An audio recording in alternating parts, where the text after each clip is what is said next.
All right, guys. So as much as I tried to make sure the Golden Course copied over to you guys without any issues, there have been a few issues identified. This one in particular, I wanted to just create a quick video to show you how to fix the problem. We had a couple of our tests come over set to 3 attempts and not 1 attempt, and so you're going to have to go in and manually change that. In the email that I'm sending with this video, you will have a list of the tests that you will have to do this with. And then if you have any questions or need help with anything, just let me know. So I'm going to go ahead and show you how to make that change. So we're changing a 3 attempts to 1 attempt here. So when you're logged into your account, you're going to click on content.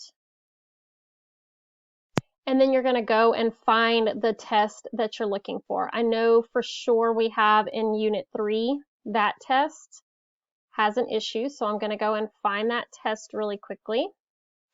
And then we're just going to change that setting.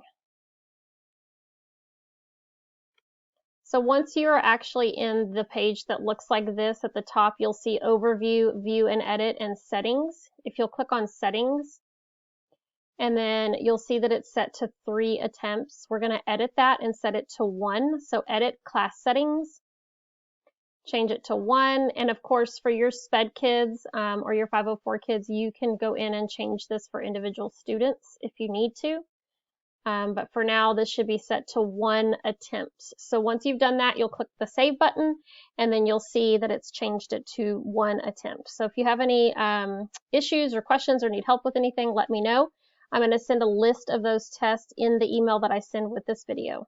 Thanks, guys. Sorry.